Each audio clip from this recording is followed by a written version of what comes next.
এর আগের কটি ভিডিওতে আমরা দুটো স্ট্যান্জা পড়েছিলাম। আজকে আমরা 3 নম্বর স্ট্যান্জা পড়ব।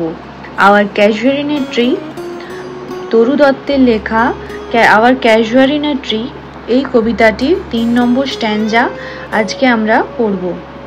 তো প্রথমে স্ট্যান্জার লাইনগুলি আগে পড়ে নিই, তারপরে লাইন বাই লাইন আমরা এই মানেটা বুঝবো। এই স্ট্যান্জাতে লেখিকা কি বলেছেন সেটি আমরা বুঝবো। But not because of its magnificence, dear is the casuarina to my soul. Beneath it we have played, though years may roll. O sweet companions, loved with love intense, for your sakes shall the tree be ever dear. Blent with your images, it shall arise in memory, till the hot tears blind mine eyes. What is that dirge like murmur that I hear, like the sea breaking on a shingle beach? It is the tree's lament, a eerie speech, that haply to the unknown land may reach. তো একটা line ধরে আমরা মানেগুলো বুঝি। But not because of its magnificence. ম্যাগনিফিসেন্স মানে জাঁকজমক, আড়ম্বর। গাছটি যে কত সুন্দর, প্রথম স্ট্যান্ডাতে আমরা দেখেছি যে গাছটির সাজসজ্জা কত সুন্দর ছিল। গাছটি বিশাল আকার, গাছটিকে জড়িয়ে একটি লতা গাছ রয়েছে। লতা গাছটিতে লাল লাল ফুল হয়ে রয়েছে, যেন সেটাকে ক্রিমসন বোস মনে হচ্ছে, যে লাল লাল ফুলগুলি যেন রক্তাক্ত হয়ে ঝুলছে, এরকম একটি চিত্র লেখিকা তুলে ধরেছিলেন। তারপরে বলছে, dear is the casuarina to my soul. Casuarina ট্রিটি, কাজু গাছটি আমার কাছে প্রিয় ছিল, শুধুমাত্র এর জাঁকজমকের জন্যই নয়। তো কিসের জন্য কবি সেটি এখানে ব্যক্ত করেছেন। বিনিথ ইট, বিনিথ মানে নিচে, এই গাছটির নিচে উই হ্যাভ প্লেড, আমরা খেলা করেছিলাম। দো ইয়ার্স মে রোল, যদিও অনেক বছর পেরিয়ে গেছে। ও সুইট কম্প্যানিয়ন্স, ও মিষ্টি সঙ্গী সাথীরা। এখানে লেখিকা সঙ্গী সাথী বলতে ওনার ভাই বোনেদের কথা বলেছেন। লাভড উইথ লাভ ইন্টেন্স, যাদেরকে ভালোবেসেছিলাম গভীর ভালোবাসার সাথে। ফর ইউর সেক্স, তোমাদের জন্যই, শেক মানে জন্য। Shall the tree be ever dear, এই গাছটি আমার জন্য চিরকালের জন্য প্রিয় হয়ে থাকবে। ব্লেন্ড উইথ ইউর ইমেজেস, মিশ্রিত হয়ে গেছে তোমাদের সেই স্মৃতির সাথে, তোমাদের সেই ছবির সাথে। ইট শ্যাল অ্যারাইজ ইন মেমোরি, যখনই তোমাদের কথা আমি মনে করি তখনই এই গাছটির কথা আমার মনে পড়ে। গাছটি আর তোমাদের ছবি যেন আমার মনে একসাথে মিশ্রিত হয়ে গেছে। ব্লেন্ড উইথ ইয়োর ইমেজেস, তোমাদের চিত্রের সাথে, তোমাদের স্মৃতির সাথে এটি যেন মিলেমিশে একাকার হয়ে গেছে। ইট শ্যাল অ্যারাইজ,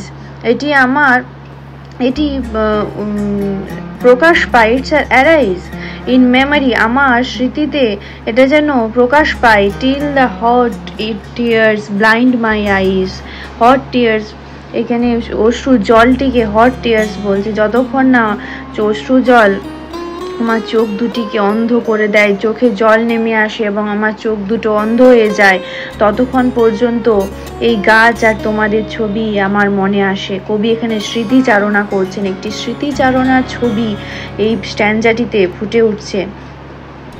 তারপরে কবি এখানে বলছেন, what is that dirge like murmur that I hear, সেটা কি যে সেই ডার্জ মানে অন্ত্যেষ্টি শেষকৃত্য হয়, যখন শেষকৃত্য হওয়ার সময় যে একটা দুঃখী সুরের গান বাজে, যেন বেদনা প্রকাশ করার একটি যে সঙ্গীত বাজানো হয়, সেটিকে ডার্জ মানে অন্ত্যেষ্টিক্রিয়া শেষকৃত্য করার একটি গান। ডার্জ লাইক মারমার মানে কোনো কিছু নিয়ে বিড়বিড় করা। দ্যাট আই হিয়ার, যেটা আমি শুনতে পাচ্ছি। What is that dirge like murmur that I hear, সেটি কি, যেটি শেষকৃত্য চলাকালীন সেই সঙ্গীতের মতন বিড়বিড় করে একটি আওয়াজ আমি শুনতে পাচ্ছি। Like the sea breaking on a single beach, যেমন একটি সমুদ্র ভেঙে পড়ছে একটি সমুদ্র তীরে। সিঙ্গল বিচ মানে যেই সমুদ্রের পাড়ে, সমুদ্র তীরে বালি কম থেকে সেখানে বড় ছোট নুড়ি পাথর বেশি থাকে, সেখানে যখন সমুদ্রে জল আছড়ে পড়ার পরে পাথরে ঠোকা লেগে লেগে খুব বৃষ্টি একটি শব্দ শোনা যায়। সেই শব্দটি এখানে কবি কিসের সাথে তুলনা করেছেন? সেই শেষকৃত্য চলাকালীন বিড়বিড় শব্দের মতো সেই ধীর সঙ্গীতের সাথে তুলনা করেছেন। Like the sea breaking on a single beach. Single বিচের ছবিটা আমি তোমাদের দেখাচ্ছি। এইটি সিঙ্গল বিচ, এইটি সমুদ্রের তীরে। এখানে বালি কম, এখানে দেখো এখানে নুড়ি কাঁকড় এইগুলো বেশি আছে। এইখানে যখন জল এসে আছড়ে পড়বে তখন এদের মধ্যে ঠোকাঠুকি লেগে একটি বিকট আওয়াজের সৃষ্টি হয়। সেই বিকট আওয়াজের সাথে সমুদ্রের ঢেউয়ের যে শব্দ সেটা মিশে একটি যেন দুঃখী শব্দ সঙ্গীতের সৃষ্টি করছে।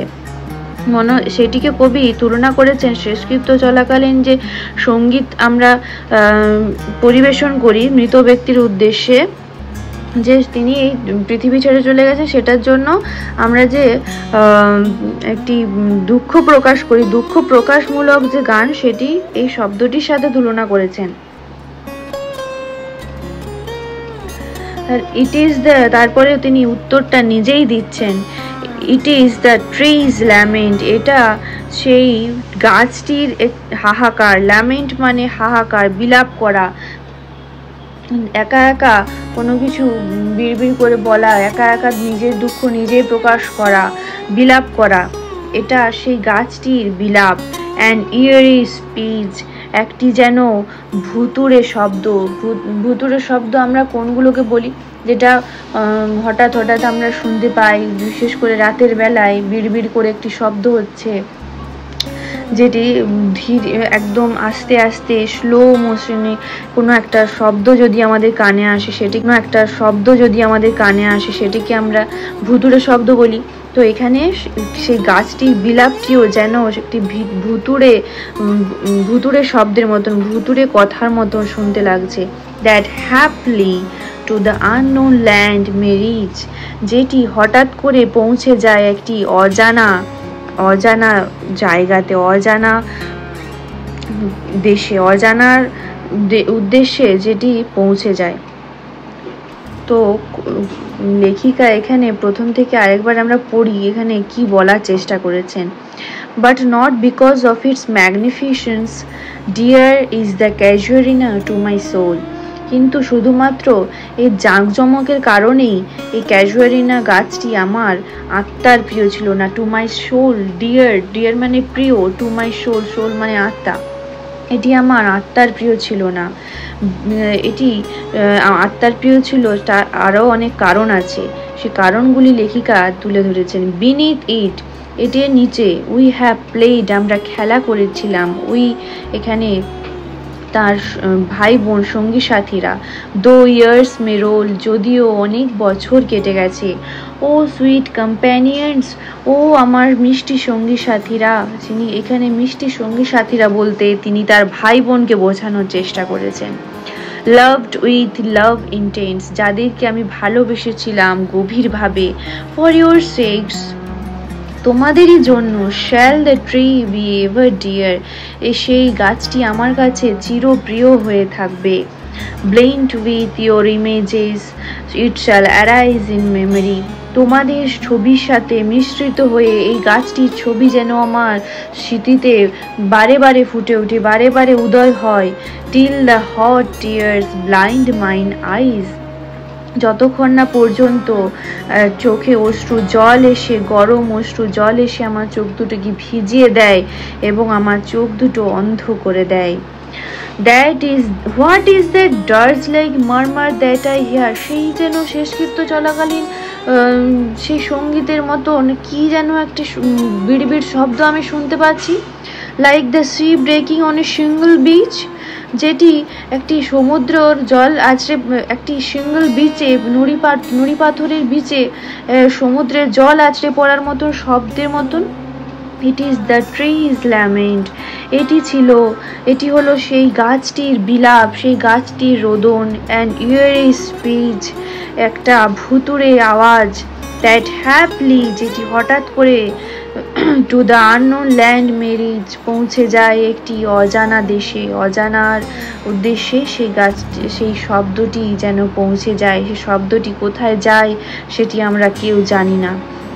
এখানে কবি সে গাছটির বৃদ্ধ হয়ে যাওয়ার পরে গাছটি যখন শেষের পথে, গাছটি যখন মারা যাবে, সেই গাছটির স্মৃতিচারণা করছেন এবং সেই গাছটির সাথে তার কি ভালো স্মৃতি জড়িয়ে আছে সেগুলোও তিনি বলছেন। যে শুধুমাত্র এই গাছটি এত বড় ছিল, এত জাঁকজমকপূর্ণ ছিল, এখানে পাখিরা মৌমাছিরা এসে কোলাহল করতো, এখানে কোকিল এসে ঘুম ভাঙাতো, এখানে শ্বাস পাখি এসে রাতের বেলা গান করতো। শুধুমাত্র এই সমস্ত আড়ম্বরের জন্য এই গাছটি আমার প্রিয় ছিল না, গাছটি আমার কাছে প্রিয় ছিল আরও অনেকগুলি কারণে। এখানে আমি আমার ভাই বোনেদের সাথে খেলা করেছি, যাদেরকে আমি গভীরভাবে ভালোবাসতাম।